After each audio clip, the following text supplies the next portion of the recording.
Hello and welcome back to Core Finance in association with the NEX Exchange. I'm joined by Joe McTaggart, CEO and founder of Walls and Futures REIT PLC. Thank you for coming on to the show, Joe. Thank you. So, first off, Walls and Futures REIT, who are you? What do you do? Where do you operate? Okay.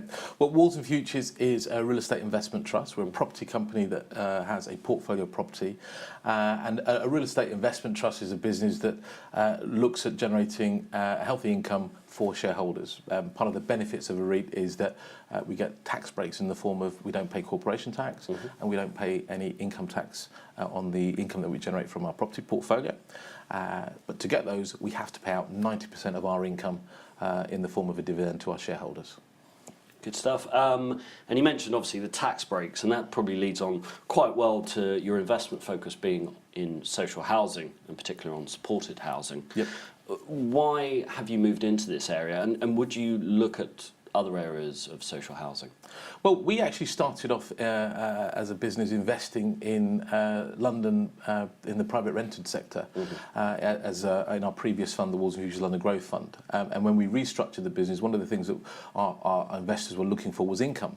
And part of that, we said, right, we'd look at that. And one of our supporters said, listen, there's a marketplace, there's social housing, would you have a look at it? And one of the key things about social housing is that it generates long-term income and stable. It's a good quality place to find income, as opposed to your private rental sector where you do have short-term, short-hold tenancies, 6 or 12 months. But the more we looked into the sector, and particularly supported housing, it was that there's a huge amount of need. Now, for those of you who aren't familiar, supported housing is housing with care for probably some of the most vulnerable people in society. So it covers people who may have learning or physical disabilities, mental health needs, or someone who's gone through a life-changing accident.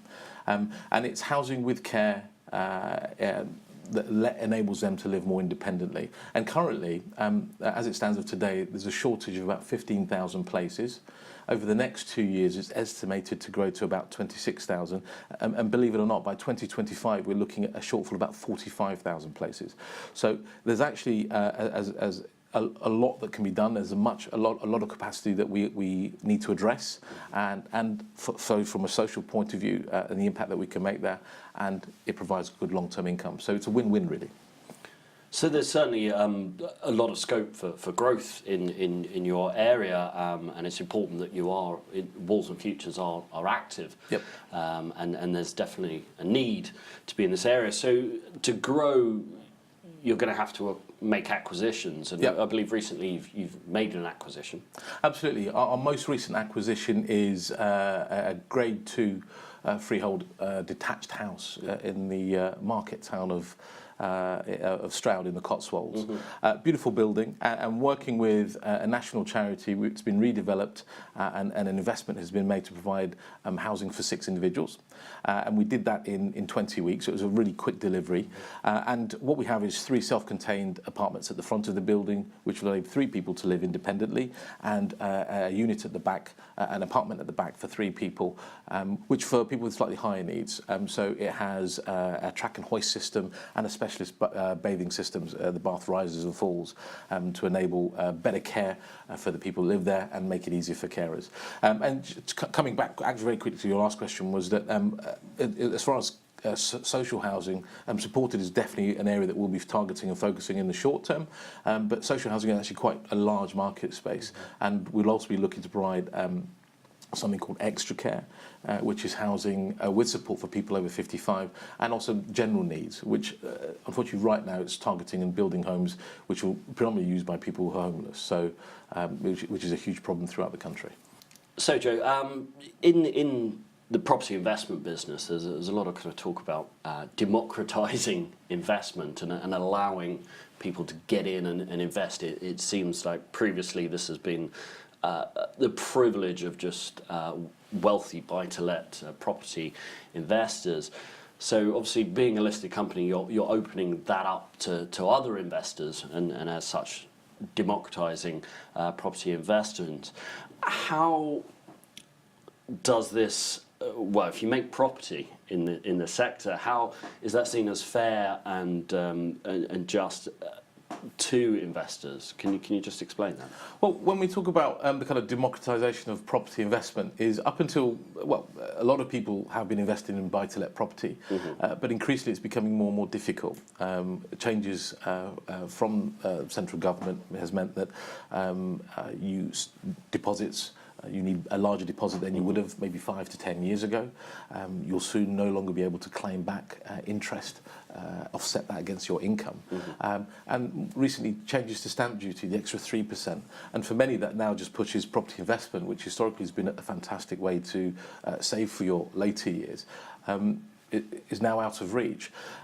But investing in a company like Walls and Futures is an accessible way. So we're a quoted company, so we're on the NEX Exchange, and you can invest in us directly by buying shares, or you could use your pension, your SIP, or a child trust fund, or an ISA. So it's a very good way of investing and getting some exposure, and it doesn't have to be a lot. You don't need tens of thousands to invest. You can buy one share. But it also means that you also access a portfolio, so you're spreading your risk. And one of the things about property, and it was only more recently that I've kind of really picked up on this investment as we did the work for REIT PLC, Walls and Futures, was that historically investing in property, people have kind of bought a property, got a mortgage, and then the traditional strategy is to rent it out, and it kind of covers, the rent kind of washes its face. You know, that's the typical kind of viewpoint. And then what will happen is we'll make all the money when the property values go up. But when we were doing the work, one of the pieces of research that we found from Morgan Stanley, they run a set of indexes that look at property, and they found that actually 90% of the return from property comes from the income, and 80% of the risk comes from the capital aspect. So people have actually been looking at property completely wrong if we base it on what's actually happening. So really what you should be looking at is investing in something like a REIT, which is all about income, and we're actually one of the few residential REITs. So when we talk about kind of democratising, we're kind of opening it up and hopefully giving people a strategy which means they can make a great return and actually make a social impact. So Joe, we've seen the stock price rise from about 67.5p up to about 84.5p since your results. You updated the market, I believe, on the 30th of August. That's an incredible rise and one that shouldn't be sniffed at.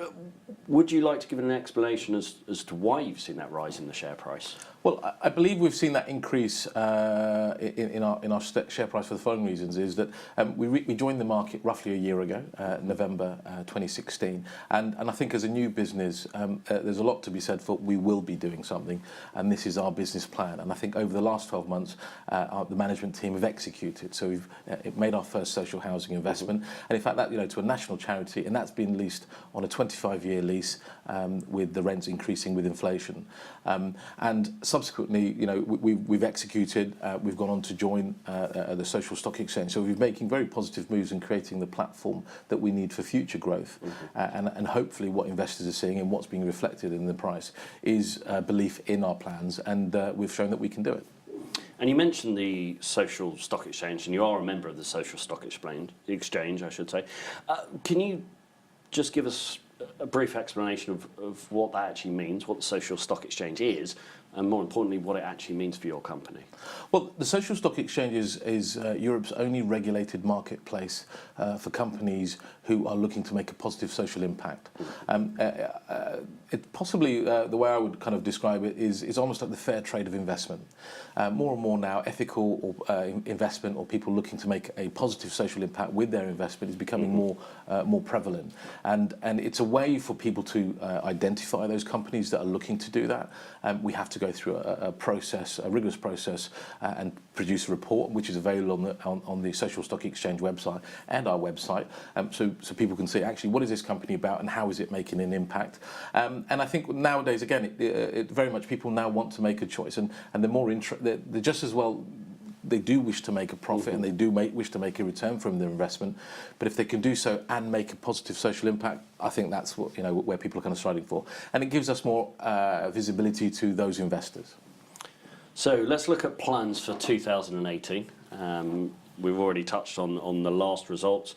What's in the pipeline, and Do you feel, or do you feel there'll be a need to raise more capital if you are going to look at other projects and acquisitions? Well, we've had a busy 2017, and 2018 is looking just as busy, and we've been working very hard with our strategic partners throughout the country, and our intention is to raise additional capital in the very near future, which will enable us to make additional investments and continue to make, I guess, the same financial returns and grow the business as we have done, and continue to make a positive social impact as well. So, Joe, if investors watching the show want to find out more, as we've already mentioned, listed on the NEX Exchange, a member of the Social Stock Exchange, how can they find out more about Walls and Futures? Well, we hold various kind of investor evenings, and probably the best place is to actually register on our website. And at these evenings, we feel it's a great way for people, existing shareholders and potentially new shareholders, to get to learn and understand our story and what we're trying to achieve as a business. And get involved, ask questions. All our management team's there. So go to our website. We will be holding more in the future, and it's a great place to find news as well. So head to wallsandfutures.com and register there for more events. Well, all sounds very exciting. In the meantime, Joe, thank you very much for joining us here on Core Finance in association with NEX Exchange. Thank you very much.